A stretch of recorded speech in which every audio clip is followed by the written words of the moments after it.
Gold trusted gold buyers మీరు తాకట్టు పెట్టిన బంగారాన్ని విడిపించి ఈ రోజు ఉన్న మార్కెట్ ధరకు కొనబడను. నీరజ ఆ కొటక్ మహేంద్ర బ్యాంక్ కాలు ఫ్రాంక్ కాలు అవును ఇండస్ట్రీలో ఒక స్టార్ నటుడు స్టార్ రైటరు 70 సార్లు విన్నారంట. అవును ఎవరైనా తనిఖీలు భరణిశారు మాకు కరోనా టైంలో శేషు జబర్దస్త్ శేషు ఉన్నారు అన్న ఫోన్ చేశారు.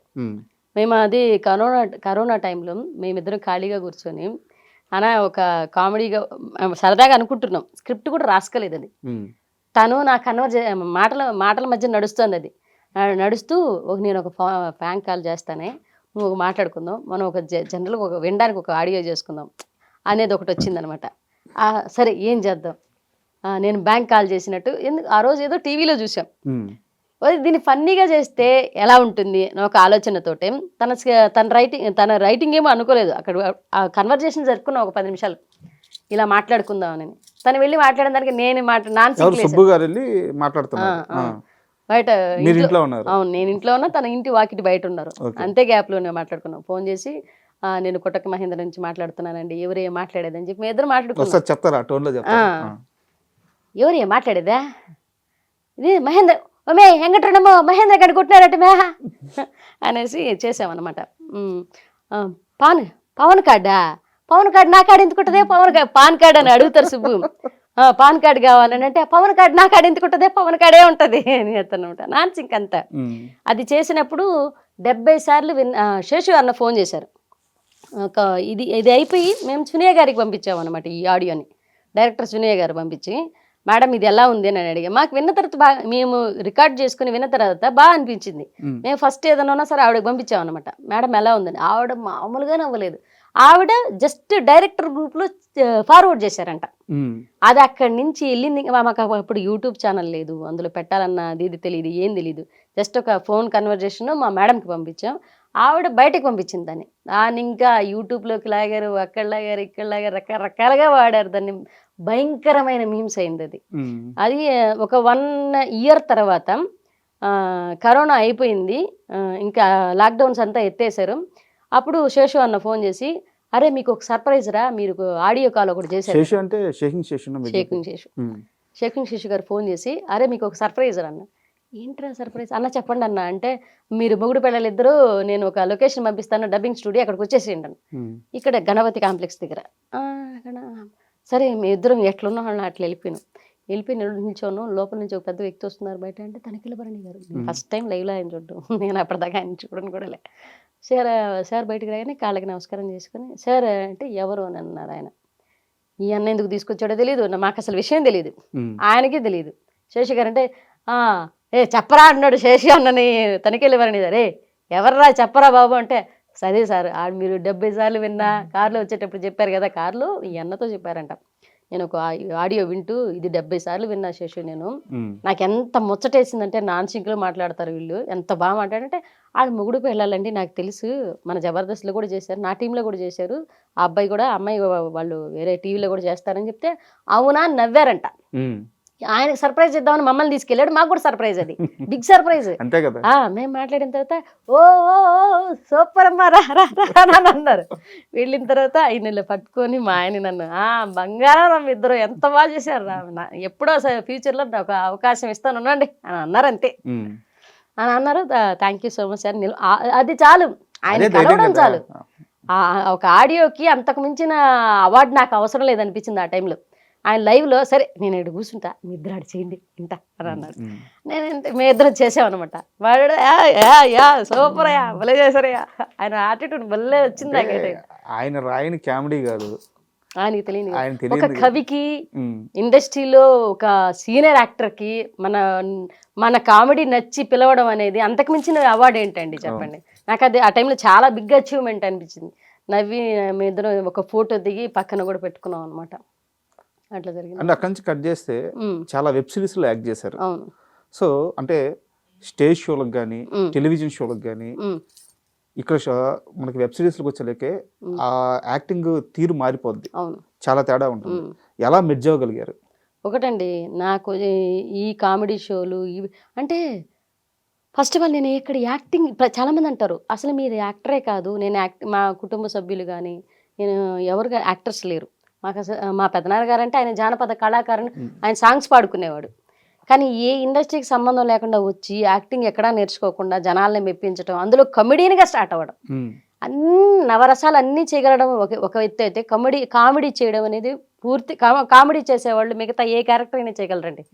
ఇది 100% చెప్తాను. నేను కమెడియన్గా నేను తీసుకున్నది ఏంటంటే కామెడీ వర్షన్లో అదే బాడీ షేమింగ్, క్యారెక్టర్ షేమింగ్ ఇవన్నీ తీసుకోవడం వల్ల మనసు చాలా స్ట్రాంగ్ అవుతుంది. బాడీ షేమింగ్, క్యారెక్టర్ షేమింగ్ అన్నీ తీసుకుంటాం. మన మీద మన కౌంటర్లు వేయించుకుంటాం, పక్కన మీద కౌంటర్లు వేస్తాం. ఇవన్నీ మన అనుకుంటాం కానీ ఆర్టిస్ట్ని చాలా స్ట్రాంగ్ చేస్తాయి. కమెడియన్కి ఉన్న స్ట్రాంగ్ మెంటాలిటీ హీరోకి కూడా ఉండదు. అంత స్ట్రాంగ్ మైండెడ్ వస్తారు. ఎందుకు అని అంటే బాడీ షేమింగ్, క్యారెక్టర్ షేమింగ్, ఎత్తుకుంటే క్యారెక్టర్ షేమింగ్ చేస్తావు. నువ్వు అట్లా ఇదే వ్యక్తిని ఒక కమెడియన్ని తీసుకొచ్చి బయట ఒక మాట అనండి ఆయన తట్టుకోలేరు. ఒక స్టేజ్ మీద 100 అనండి తట్టుకోగలరు. నవ్వించడానికి దేనికైనా రెడీ. దేనికైనా రెడీ. అది మెంటల్గా ఫిక్స్ అవుతారండి. నవ్వించడానికి దేనికైనా రెడీ. అది నిజ జీవితంలో కూడా ఎలా అవుతుంది, అవతలని నవ్వించడానికి మనం ఏం చేసినా తప్పులేదు. మీకు వెబ్ సిరీస్ల పరంగా ఫస్ట్ బ్రేక్ అంటే భామా కలాపం అనుకోవచ్చా? భామా కలాపం అనేది సినిమా కదా. అవును, ఓటీటీలో. అవును, first break Bhama Kalapam. Bhama Kalapam web సిరీస్లు వల్ల కూడా కాదు కానీ అప్పటికి నేను కామెడీ షోల్లో యాజ్ ఎ టీమ్ లీడర్గా ఉన్నాను. హంగామా, జబర్దస్త్, మళ్ళీ వచ్చేసి ఎక్స్ప్రెస్ రాజా అనేది మన యాంకర్ ప్రదీప్ గారికి 1.5 year అమ్మగా నడిచాను దాంట్లో. నేను మంగళవారం ఏదో షో వచ్చేది అప్పుడు. సో అంటే ఇంకా జబర్దస్త్ వరకు రాలేదు. ఓటీటీ విషయానికి వస్తే ఫస్ట్ బ్రేక్ ప్రియమణి గారు. సో ఆమెతో ఎలా ఉండేది? ఆవిడ చాలా మంచి ఆవిడండి. నాకు ఫస్ట్ టైం ఒక హీరోయిన్తో చేయబోతున్నా నేను. పిలిచి హీరోయిన్కి అక్క క్యారెక్టర్ అన్నారు. అంటే ఆవిడ అక్కని పిలుస్తారు నన్ను. మీరు ఇంటి ఓనరు అన్నీ మీ పమ్మి సాయి గారు అనేసి ఆయన హస్బెండ్ క్యారెక్టర్. నాకు అటు చెప్తే నాకు టెన్షన్ వచ్చింది ఫస్ట్.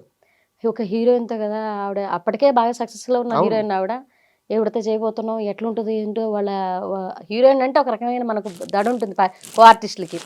వాళ్ళు ఎలా తీసుకుంటారో, మనం పక్కన ఎక్కడ ఉండాలో ఏంటో ఇవన్నీ.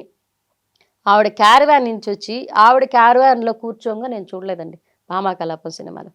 ఎందుకు అంటే ఆవిడ సెట్లోనే ఎక్కువ శాతం ఉన్నారు. సెట్లోనే ఎండ వస్తున్నా సరే ఒక తెర వేసి ఆవిడ కూర్చునేవాళ్ళు అనమాట. టెంట్ ఒకటి వేసి ఆవిడ కూర్చోబెట్టేవాళ్ళు. ఆవిడ వెళ్ళరు. నేను ఆవిడని చూసి నేను అప్పుడే సినిమాల్లోకి వస్తూ నేను ఆవిడని చూసి కొన్ని నేర్చుకున్నాను అనమాట.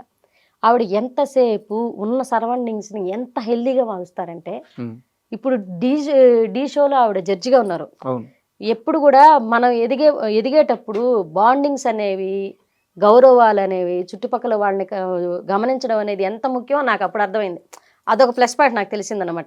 సీనియర్ యాక్టర్స్ని కలవడం వల్ల మనకు తెలిసే విషయాలు ఏంటంటే, ఇలా ఉంటే కూడా యాటిట్యూడ్ ఇలా ఉండాలి, ఎదిగే కొద్దీ మనం వీళ్ళని గమనించుకోవాలి పక్కవారిని అనేసి నాకు అదొక ఒక పాయింట్ అయితే రైజ్ అయింది బాగా.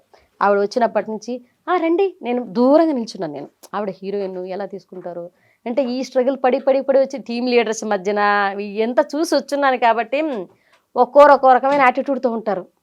సరే మనం హీరోయిన్తో చేస్తున్నాం, మనం ఎందుకు దగ్గరికి వెళ్ళి మాట్లాడడం, ఇదంతా ఎందుకు, మన సీన్ వచ్చినప్పుడు చేసుకొని వచ్చేద్దాం. నేను దూరం కూర్చుంటే ఏంటి అక్కడ అనింది. మేడం అంటే రండి ఎందుకు అక్కడ అనింది.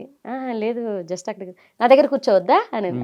అలా ఏం లేదు మేడం అంటే, మరి ఎందుకు కూర్చోండి, పేరేంటి అనింది. నీరజ అంటే, నీరజ గారనే మాట్లాడింది. నీరజ గారు కూర్చోండి, ఏం చేసేవారు ఇంతకుముందు అంటే, షోలు చేశారు మేడం అంటే, ఓ సూపర్.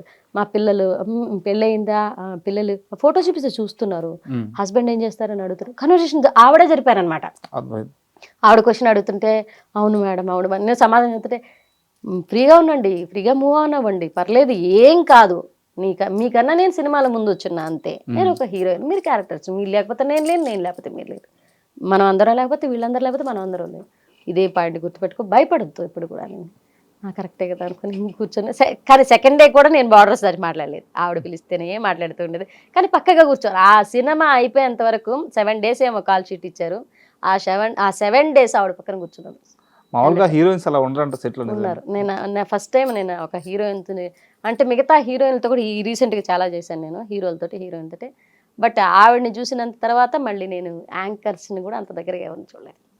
అంత ఫ్రీగా నేను 1.5 year ప్రదీప్ గారికి యాంకర్ అమ్మగా చేస్తే, నేను ప్రదీప్ గారు రూమ్ దగ్గర దరిదాపులు కూడా నేను ఎప్పుడు పోలేదు. ఓకే. స్టేజ్ మీద మాట్లాడతారు, స్టేజ్ దిగిన తర్వాత ఎవరి దారి వాళ్ళది. మళ్ళీ శ్రీముఖి గారు రూమ్ దగ్గరికి వచ్చి మాట్లాడతారు, శ్రీముఖి గారి దగ్గర తీసుకుంటారు, శ్రీముఖి గారు క్లోజ్గా అంటే శ్రీముఖి గారితో జూ లకటక అని ఒక షో నడిచింది, అది కూడా 1.5 year నడిచింది. అప్పుడు ఆవిడ ఇంకా ఫ్రీగా మూవ్ అయ్యారు అనమాట, మాట్లాడతారు. యాంకర్ ప్రదీప్ గారు అంటే ఆడవాళ్ళతో చాలా తక్కువ మాట్లాడతారు, ఆయన మరీ క్లోజ్గా ఉంటే తప్పితే. నేను అమ్మ క్యారెక్టర్ చేస్తున్నా సరే అది చూడగానే లేచి నిలబడేవాళ్ళు, నిలబడి అమ్మ బాగున్నారా కూర్చోండి తర్వాత మీ క్యారెక్టర్ ఇవాళ ఏం చేయబోతారు అంత స్టేజ్ వరకు. స్టేజ్ దిగితే ఆయన మళ్ళీ ఆయన బాగా మొహమాటం, మళ్ళీ దిగి వెళ్ళిపోయేవాళ్ళు అనమాట. మనకు మాట్లాడడానికి మొహమాటం వస్తుంది చూస్తే, మనకు మాట్లాడడానికి కూడా నాకు ఒక రకమైన, మనం అనవసరంగా గెలికి మాట్లాడడం ఎందుకు, మనం ఫ్రెండ్షిప్ పెంచుకోవడం ఎందుకని నేను ఆ రకమైన మనసత్వం కామ్గా ఉంటాను అనమాట. నాతో మాట్లాడితే నేను బాగా మాట్లాడతాను, నాతో మాట్లాడలేకపోతే వాళ్ళు దూరంగా ఉంటున్నారంటే మనం ఇబ్బంది పెట్టద్దు, మన స్నేహం వాళ్ళకి ఇబ్బంది కలగకూడదు, మన ఫ్రెండ్షిప్ని అవతల వాళ్ళ మీద రుద్దకూడదు అనుకుంటాను నేను. బట్ ఆయనకి రెస్పెక్ట్ అయితే ఉంది, రెస్పెక్ట్ ఉంది, మాట్లాడుతున్నారు, అంతవరకు చాలు, అభిమానం ఉంది అనుకున్నా నేను వదిలేదు. సూపర్.